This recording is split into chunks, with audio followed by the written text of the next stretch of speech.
Anupama Ramachandra, Principal, Delhi Public School, Electronic City, Bangalore.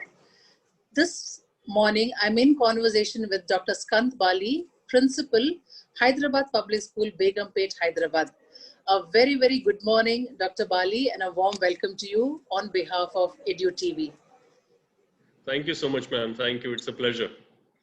Yeah, so today the discussion that we're going to have about is the NEP 2020. And I think if we search on the internet, the most often discussed or even the most search hits that it's got, I think it should be the NEP 2020. And a lot has been discussed by many stakeholders of the educational system. So today, let us unfurl it a little more for all our viewers. So my first question to you, Dr. Bali, is that the NEP says that the aim must be for India to have an education system by 2040 that is second to none. So I am also a little concerned that is this time realistic? I mean, we have come a long way from 1947, and this is just the third NEP that we have come up with. So does this indicate that there is still a lot to be revamped, or why is there such an extended timeline for India to have a system of education that is standardized? So I would like to know what you think about it, Dr. Bali. So firstly, thank you so much for having me over, and it's a pleasure interacting with you, ma'am. Your question is extremely interesting and pertinent to the time. When you say that we have still given 20 more years for education policy reforms to be implemented or something concrete to happen, I think it's a very much realistic timeline. What has happened in the past has been the past. I think in terms of what has gone wrong, I would say till now is not the education policies, but the implementation of the educational policies. I have never seen before educational policy being discussed the way it is being discussed now. Education policy was earlier also in place. It was a very good policy. Even the one in the 1995 was a very good policy, wherein the problem was that most of the heads of the institutions or the educators were not aware of the policy. They had not even read the document. Now the positive side is that people have started talking about it. More and more people are aware of national education policy, and as a result, there is a possibility of it being implemented in the right way and the right fashion. Now, for any kind of educational reform to happen in a realistic manner, you need a time frame of at least 20 to 30 years, right? Scandinavian countries are an example before us, or most importantly, Finland. It took Finland a few decades to reach to where they are today.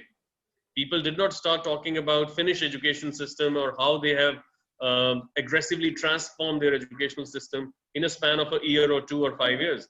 It took them decades. So I think this 20-year timeline from now is a very realistic timeline. The challenge is not the timeline. The challenge is the implementation, adaptability, and acceptance of this educational policy across the country by the stakeholders. And when I say stakeholders, I mostly mean the head of the institutions, because they are the ones who are going to implement it on the ground. If that answers your question. Yeah, I completely resonate with what you're saying, Dr. Bali, that the crux of the whole matter is implementation of any policy. Because even this policy, it has been said that it's a very progressive policy, but again, the essence of the whole issue is whether we are able to implement it in the word and spirit of the policy. Now, carrying a conversation further, the education, the new policy also says that the educational policy lays particular emphasis on development of creative potential of the individual, right? So I understand that they are again reiterating that we shift from the cognitive capacities to foundational capacities, because they talk about literacy and numeracy, and also higher order cognitive capacities. Now, my question to you is, isn't this what was being mentioned from our first policy, education policy? You've already said that we were not paying much attention to the implementation part of it. But my question is that why were we not able to achieve this so far? And what are we going to do this time differently so that we accomplish this? Ma'am, first important thing is that we were not open to the new ideas at that time for a long time initially.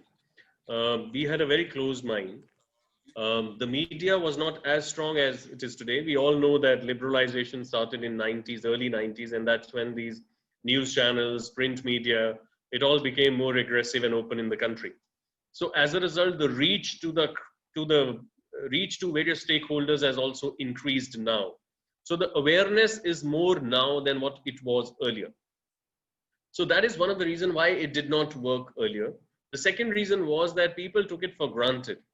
There was no competition in terms of internationalization. There was no awareness in terms of what is happening around the world. There was no innovation happening in most parts of the country at that time when it comes on education. Now the times have changed. Now if you see and I'm talking especially about the private schools in the country, and I'm going to come to the government schools a little later, especially the private schools across the country, most of the schools are giving exposure to their children in various activities. They are trying to send them on various trips abroad, which is again in the learning experience for them. There are many schools which are engaging in terms of learning with the different schools around the world through virtual exchange or the actual exchange programs and all of that. There are a lot of companies which have come in education sector who are bringing in new concepts, new technologies to be adopted by the school, new techniques to be introduced in the school, which was not there earlier.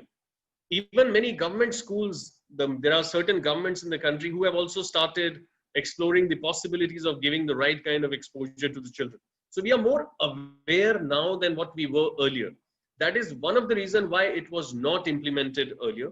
And I'm extremely positive about it, that there is a possibility of it being implemented now on the ground, that schools from mere rote learning or from mere academic approach will go into more holistic development of the child, will go into more, overall development of a child.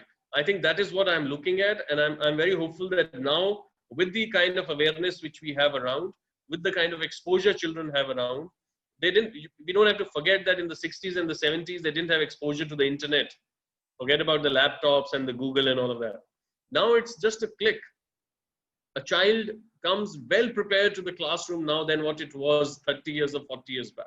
So that has also changed the entire scenario of the game. So I'm really, really optimistic that it's going to make a lot of difference now, and its implementation will be more aggressive, and will be seen more positively now than what it was earlier. Thank you, Dr. Bali, for that answer. And I think all of us as administrators should be very conscious of how diligently we are going to implement this policy. Now, you spoke about how students in our private schools are getting this international exposure. And the policy does speak about local and global needs of the country in terms of education and the students. And I have seen online that you're very passionate about giving your students an international edge, right? So could you please throw some light on how to develop internationalism in students without having to lose our students to other countries? Ma'am, first of all, it's very important for our students to be aware what's happening around the world. And school need not invest too much into providing them an internationalism on campus. There are various ways by which it can be done. One of the simplest way is they can be given a research topic to do comparative study between different countries, which they can do in their library or in the computer lab and put up to the teacher. There can be various days of international importance can be organized in the school itself. The second step can be, which now the COVID has taught us, we have all gone virtual, is to connect with a school anywhere in the world and give the students opportunity to interact with them virtually. Like we have had an opportunity to interact with our students interacted with students in Argentina and the students in Thailand just in last couple of weeks. And they were students from class 1 onwards, the students whom you would not generally send on an international trip. Forget about international, maybe you won't even send them on a domestic trip. Right. The idea is there is so much to learn from each society. The world today is looking for a global citizen. The world is not looking for a domestic citizen or a closed-minded citizen. You need open-minded people. The third step can be encourage exchange programs for the children in the school. tie up with some other schools wherein their children can come and stay with your parents, your families, your school for a week, 2 weeks, and your children can go out in that particular country and stay there with them. And the last can be the various international trips which are going on in these days. Give them exposure. So these are various ways and means by which a school can bring internationalism to the fore, to them. And I think that's very critical and very, very important. We see today one country not doing well, economical effects are seen across the world or across the globe. We are so closely knit now. Anything going on between two countries in any part of the world affects the rest of the world as well. So it's not advisable and desirable to keep children away from internationalism. I think we as heads need to be creative and bring in those ideas in the forefront and give them exposure. Yeah, thank you so much. I too firmly believe that it is very important, irrespective of whether we run schools in rural areas or urban areas. It is of utmost importance to let our students know what is happening in other parts of the world through whichever kind of program is accessible to that part of the country. I absolutely agree with you, Dr. Bali. Now, I'm sure all of us are on the same page when we say that teachers have a big role to play in implementing the new education policy. And rightly so, the education policy also recognizes the role of the teacher. And it also says the teacher must be at the center of fundamental reforms in the education system. And the new education policy must help re-establish teachers at all levels as the most respected and essential members of our society. So the countries that you quoted earlier also, we all know that teachers are the most respected members of the society. So now we all know how we can work towards standardization of teacher training procedures, and of course to provide them with the professional development to keep them updated. So my question to you is that will this suffice to make them the most respected members of our community? What can we do as educational administrators to make teachers proud stakeholders of the system? Ma'am, no policy or no document can make teachers respectful or respected. If you go backwards, when the education policy was not even introduced in the country, teachers were respected in India, and they had a certain esteem. When I grew up in school, I was told that, the teachers are your parents outside your home, and we Yes. respected them like that. The Yes. problem where it came in was the privatization. Now, when the privatization happened, it was good for the country. I'm not against economic reforms. It opened up various more horizons for children to look at the professional life. And teachers were not paid very well in most parts of the country. Even today, in many private schools, the teachers are not paid even equal or equivalent to the scales assigned by the government, right? There is seventh pay commission which is going on. There are many Very, private schools which don't do that. We very don't true. have a regulatory system in the country which is taking care of that. As a result of all this, what has happened is teaching profession has been taken as the last choice or the last resort or the last frontier. अगर कुछ नहीं बनेंगे तो चलो teacher बन जाएंगे, Teacher something one like that, later. right? Yes, yes. I think that mindset has to change. What is very important and critical in our country is, like you have Indian administrative services, you have Indian police services, you have Indian foreign services, you have Indian medical services, you have Indian engineering services, through which children come through a certain exam and then they do a particular course in engineering and make their careers. I think government needs to look seriously into Indian educational services. I've been saying it for a long, long time. They need to have a centralized professional development institute set up in the country with its branches in all the state capitals. And there has to be a progressive, regular professional development curriculum done for the teachers throughout their career span.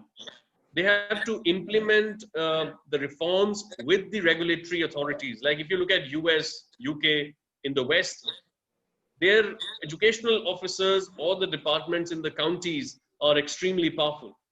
No school can bypass the reforms or the instructions or the laws of the land.